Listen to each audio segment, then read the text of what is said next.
വഖഫ് ഭേദഗതി bill April 2-ന് ലോക്സഭയിൽ അവതരിപ്പിക്കുമെന്ന സൂചന. നേരത്തെ ബില്ലിൽ ഇന്ത്യ മുന്നണി നേതാക്കൾ ഉയർത്തിയ വിമർശനത്തെ തുടർന്ന് ബില്ല് സംയുക്ത പാർലമെന്ററി കമ്മിറ്റിക്ക് അയച്ചിരുന്നു. 655 പേജുള്ള റിപ്പോർട്ടാണ് JPC സമർപ്പിച്ചത്. സംയുക്ത സമിതിയുടെ ശുപാർശകൾ ഉൾപ്പെടുത്തി കേന്ദ്ര മന്ത്രിസഭ അടുത്തിടെ ബില്ല് പാസാക്കി. ഈ ബില്ലാണ് വരും ദിവസങ്ങളിൽ സഭയിൽ അവതരിപ്പിക്കുന്നത്. അതിനിടെ ബില്ലിൽ പ്രതികരിച്ച് BJP നേതാക്കൾ രംഗത്തെത്തി. ക്രൈസ്തവരുടെ വോട്ട് വാങ്ങി കാലാകാലം പാർലമെന്റിലും നിയമസഭയിലും എത്തുന്ന UDF, LDF ജനപ്രതിനിധികളുടെ നിലപാട് ആഴത്തിൽ ചർച്ച ചെയ്യാൻ കേരളം മുന്നോട്ട് വരേണ്ടതാണെന്ന് BJP മുൻ സംസ്ഥാന അധ്യക്ഷൻ K. സുരേന്ദ്രൻ പറഞ്ഞു. ഫേസ്ബുക്കിലൂടെയായിരുന്നു നേതാവിന്റെ പ്രതികരണം. CBCI-യും KCBC-യും വഖഫ് ഭേദഗതി ബില്ലിൽ അനുകൂലിച്ച് വോട്ട് ചെയ്യണമെന്ന് കേരളത്തിലെ MP-മാരോട് ആവശ്യപ്പെട്ടത് ഒരു ചെറിയ വാർത്തയാണോ കേരളത്തിൽ? ക്രൈസ്തവ സമൂഹം കേരളത്തിൽ അവഗണിക്കപ്പെടേണ്ട ഒരു വിഭാഗമാണെന്നാണോ കരുതേണ്ടത്? കേരളത്തിലെ ജനങ്ങളിൽ ഏതാണ്ട് 18% ക്രൈസ്തവരാണ്. അവരുടെ ആശങ്കയും അഭ്യർത്ഥനയും UDF-ഉം LDF-ഉം തള്ളിക്കളഞ്ഞത് ഒരു ചർച്ച പോലും ചെയ്യേണ്ടെന്നാണോ? പാലക്കാട് ഒരു പുൽക്കൂട് ആരോ തകർത്തത് 5 ദിവസം ആഘോഷിച്ചു നമ്മുടെ മാധ്യമങ്ങൾ. ക്രൈസ്തവരുടെ വോട്ട് വാങ്ങി കാലാകാലം പാർലമെന്റിലും നിയമസഭയിലും എത്തുന്ന UDF, LDF ജനപ്രതിനിധികളുടെ നിലപാട് ആഴത്തിൽ ചർച്ച ചെയ്യാൻ കേരളം മുന്നോട്ട് വരേണ്ടതല്ലേ? ഇന്നേ വരെ ഈ 2 സംഘടനകളും ഇത്തരം ഒരാവശ്യം ഉന്നയിച്ചിട്ടുണ്ടോ? ഏതെങ്കിലും മുസ്ലിം സംഘടനകളായിരുന്നു ഇങ്ങനെയൊരു ആവശ്യം ഉന്നയിച്ചിരുന്നതെങ്കിൽ പാണക്കാട്ടും കാന്തപുരത്തും അൻവാർശേരിയിലും പോയി മുട്ടിലിഴയുമായിരുന്നില്ലേ ഈ നാണം കെട്ട ഇരു മുന്നണികളുമെന്ന് സുരേന്ദ്രൻ ഫേസ്ബുക്കിലൂടെ തുറന്നടിച്ചു.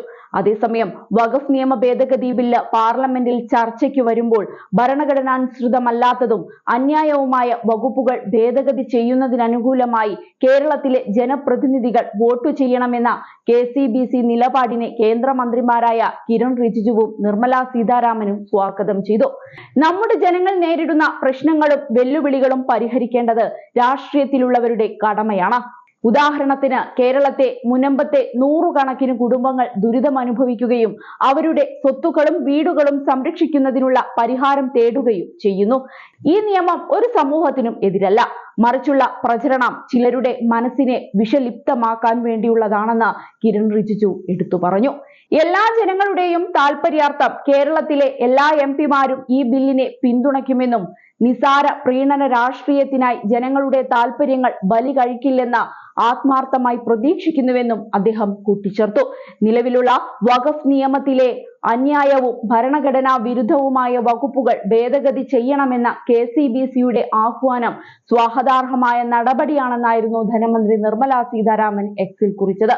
അതേസമയം കേന്ദ്ര സർക്കാർ ലോക്സഭയിൽ അവതരിപ്പിക്കാനൊരുങ്ങുന്ന വഖഫ് ഭേദഗതി ബില്ലിനെ അനുകൂലിക്കുന്ന മുഖപ്രസംഗവുമായി എത്തിയിരിക്കുകയാണ് കത്തോലിക്ക സഭ മുഖപത്രമായ ദീപിക.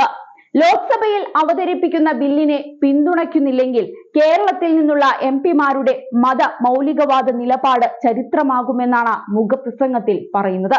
ബില്ലിനെ കുറിച്ച് CPM-നും കോൺഗ്രസിനും ഇനിയും മനസ്സിലായിട്ടില്ലെങ്കിൽ കൂടുതൽ ഒന്നും പറയാനില്ലെന്നും മുഖപ്രസംഗത്തിൽ പറയുന്നുണ്ട്. പാർലമെന്റിലെ മതേതരത്വ പരീക്ഷ എന്ന തലക്കെട്ടോടെയാണ് ദീപികയിൽ വഖഫ് ഭേദഗതി ബില്ലിന് അനുകൂലമായ മുഖപ്രസംഗം. വഖഫ് നിയമ ഭേദഗതിയിൽ രാഷ്ട്രീയ പാർട്ടികൾ അന്തിമ തീരുമാനം എടുക്കാൻ സമയമായി. വഖഫ് നിയമം ഇല്ലാതാക്കാനല്ല, കയ്യേറ്റാനുമതി നൽകുന്നതും ഭരണഘടനാ പരിഹാരം നിഷേധിക്കുന്നതുമായ വകുപ്പുകൾ ഭേദഗതി ചെയ്യണമെന്ന് മാത്രമാണ് ആവശ്യപ്പെടുന്നത്. അത് മുസ്ലിം സമുദായത്തിലെ ഒരാൾക്കും നീതി നിഷേധിക്കുന്നില്ല. വഖഫ് നിയമത്തിന്റെ ഇരകളായ ആയിരക്കണക്കിന് ഹിന്ദു, ക്രിസ്ത്യൻ, മുസ്ലിം പൗരന്മാർ നേരിടുന്ന അനീതിക്ക് അറുതി വരുത്തുകയും ചെയ്യുമെന്നാണ് മുഖപ്രസംഗം അഭിപ്രായപ്പെടുന്നത്.